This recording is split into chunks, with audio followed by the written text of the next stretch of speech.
saingan bisnis makin ketat. Ada nggak datanya? Saya tanya di atas. Ternyata nggak ada. Yang ada justru ini, data ini. Ya. Sesungguhnya dari data ini kita bisa mengamati bahwa yang menjadi masalah teridentifikasi itu hanya satu, bahwa perusahaan ini tidak mencapai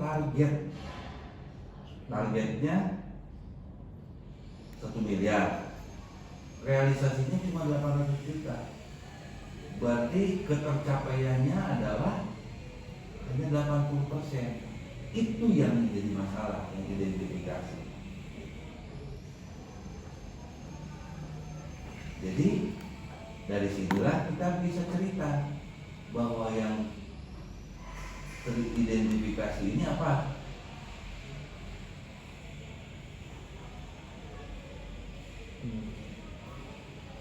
Sesungguhnya adalah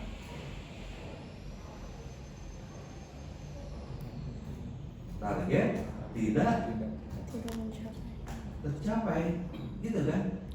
Hanya satu itu sebetulnya.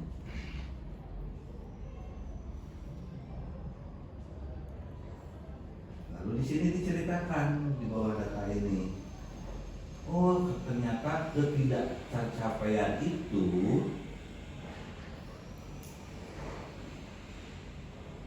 ada kata diduga oleh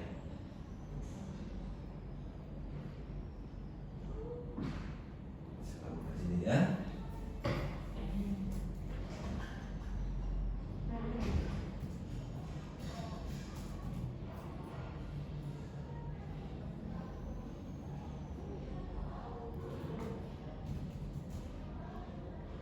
Ada kata diduga, jangan lupa, karena kita belum melakukan penelitian. Diduga oleh Y, variabel Y yang lemah akibat variabel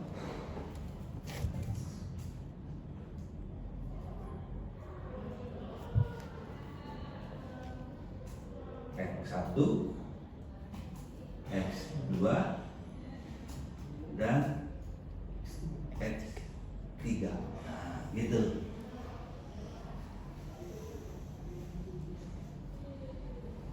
Oh, ternyata ini tuh tidak tercapai. Wah, jangan-jangan diduga karena keputusan pembelian konsumen ini lemah akibat dari citra merek yang kurang mendukung, harga yang terlalu mahal, atau kualitas yang relatif rendah. Itulah masalah teridentifikasinya. Sehingga muncullah masalah tadi. Bagaimana? Gitu.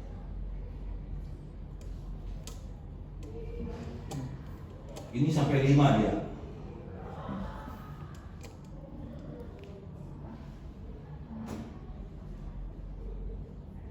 Sampai 5.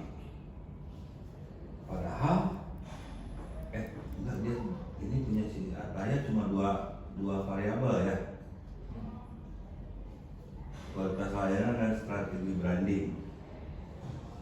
Jadi identifikasi masalahnya tidak tercapai, gitu. Diduga ini ada 5. Yang benar menurut kerangka pemikiran yang tadi gimana?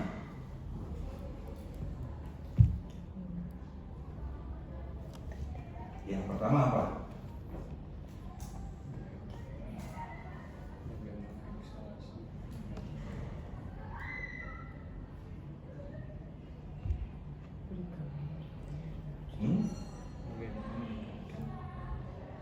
Bagaimana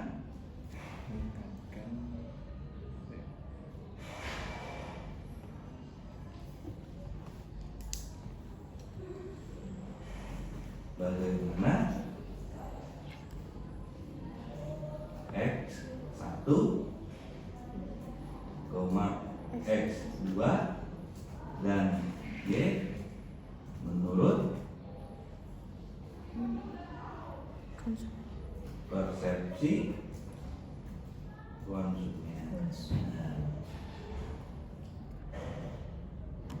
Karena akan evaluasinya kita harus tahu apakah kualitasnya jelek menurut konsumen, gitu. Apakah brand image juga jelek sehingga keputusan pembeliannya juga jelek. Kemudian yang kedua, baru bagaimana pengaruh X1 dan X2 terhadap Y secara simultan. Yang ketiga, bagaimana pengaruh satu dan secara parsial. nah gitu. Jadi hanya tiga. Kalau mau diringkas lagi bisa, cuma dua, secara simultan dan tapi nggak umum.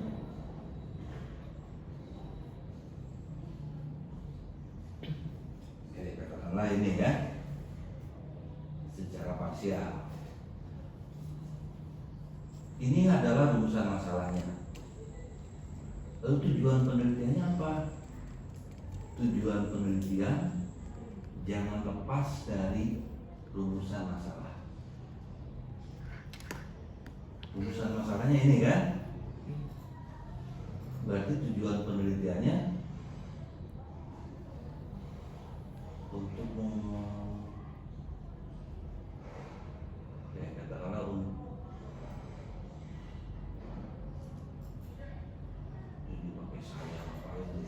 jadi tujuan penelitian yang pertama adalah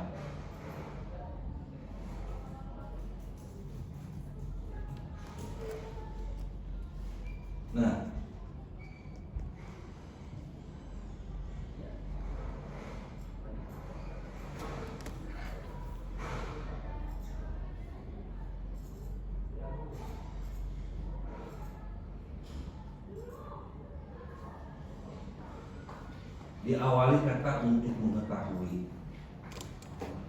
Kalau yang rumusan masalah selalu pakai kata pakai tanda tanya. Bedanya itu.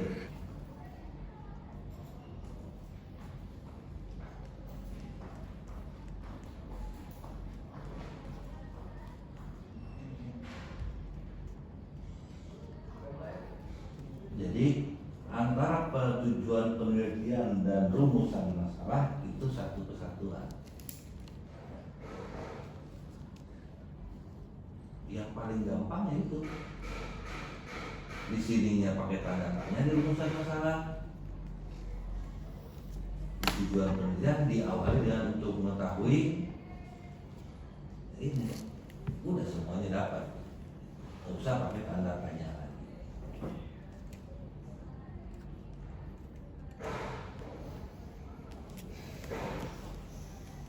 Begitu, ya? Ada pertanyaan, Jok? Pak, ini tujuan saya melakukan penelitian ini ditambahkan juga atau kenapa? Yang tujuan saya melakukan penelitian ini yaitu ditambahkan atau dihilangkan? Bisa ditambahkan, bisa enggak. Berarti udah satu aja kali. Kalau ini dihapus, karena saya hapus ya. Mengetahui. Kalau mau pakai, kalau untuk mengetahui berarti ditambahkan.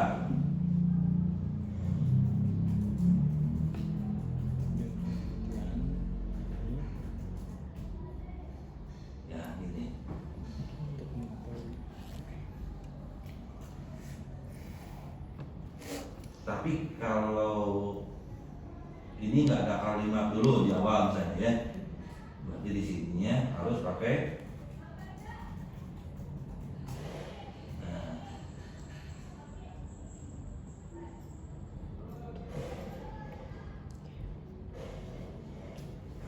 Kemudian satu lagi takut lupa. Dalam penelitian ilmiah gini, konsistensi diperlukan. Satu-satu latar belakang. Ya ini ya. Ada menjorok di awal, itu juga menjorok di bawahnya.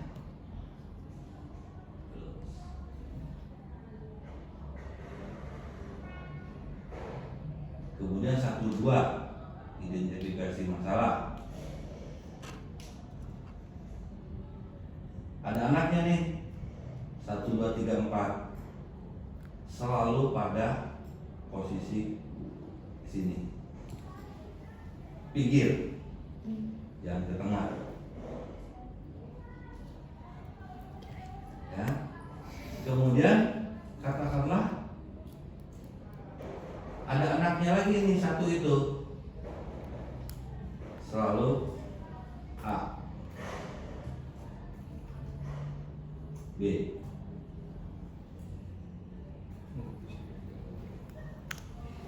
B juga ada anaknya, 1 kurung, 2.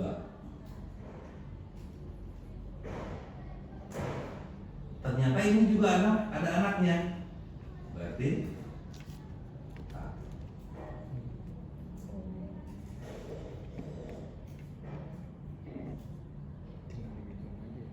Gitu ya. Anaknya 1 A, anaknya A 1 di dalam kurung, anaknya 1 di dalam kurung, ada kurung. Tidak ada menggunakan di body text ya, tidak ada menggunakan strip, warna bintang, warna bulat, itu tidak dipakai, karena semua harus terinci numbering bukan balas. Kemudian tidak lagi A huruf besar.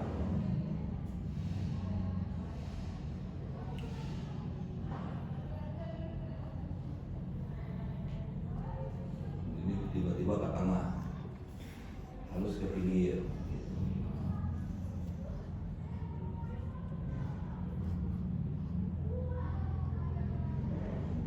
Ini lebih ngaco lagi.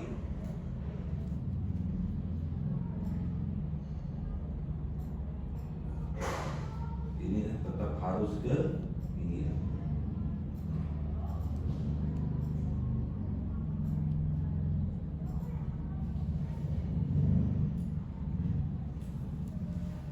Dua titik satu. Anaknya 2.1.1 apa? Ini. Nah, ini 2.1.2. Anaknya 1, 2, 3. Ini ke pinggir.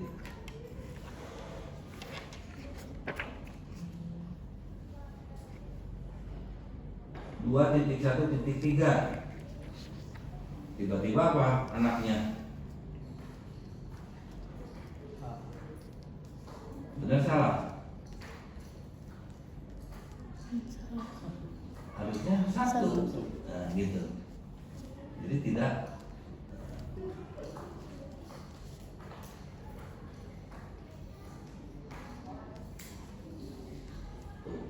Ini malah nggak konsisten lagi. Nemu 1 tapi ada di dalam kurung.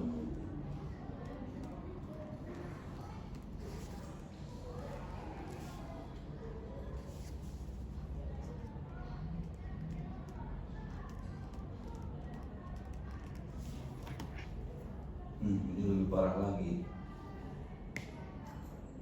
Ini kan tetap harus nempel ke awal.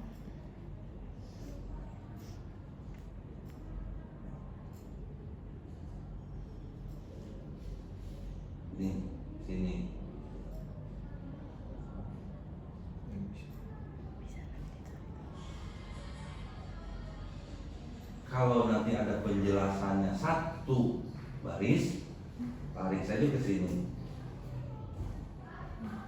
Nah, gitu. Lalu ini kan sampai 5. Apa? Menurut PZB 85 terdapat 5 indikator kualitas layanan. Di antaranya, kalau ada 5, kemudian kita menyatakan di antaranya, itu harus 5-5-nya atau harus sebagian? Sebagian kalau Nah, berarti kan ya itu lebih tepat gitu kan. Dari 20 diantaranya kita menampilkan 10, nggak masalah.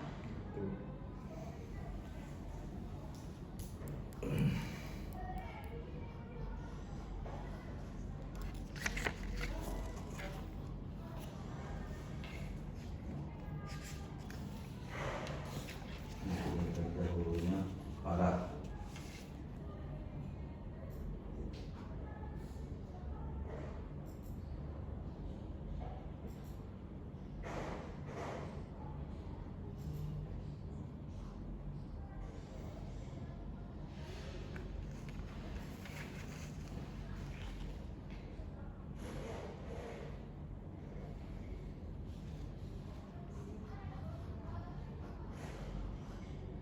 Setelah direvisi, bimbingan revisi ketiga agak mending, udah semakin rapi.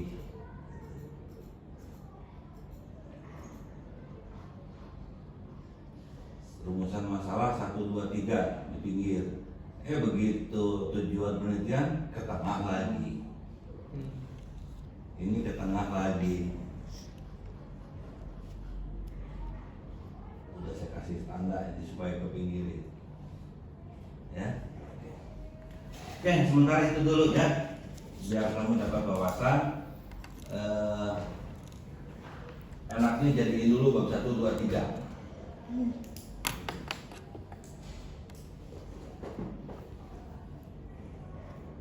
Perlu kayak contekan. perlu Pak. Bisa kirim ya. Terkait judulnya Pak, itu ada correction atau gimana? Asumsikan judul itu yang kemarin aja dulu. Oh ya kemarin. Asumsikan itu. Karena judul bisa kita ulang-alik setelah. Yang penting isi 1, 2, 3 ini itu terakhir. Contekan nanti saya kirim. Tapi berbeda dengan buku panduan ya. Karena buku panduan itu tahun berapa yang harus kita revisi. Mesti cari dulu nanti. Izin Pak, untuk judul mungkin ada yang belum dikoreksi kemarin Pak saya juga. Dan juga belum. Apa judul yang pertama?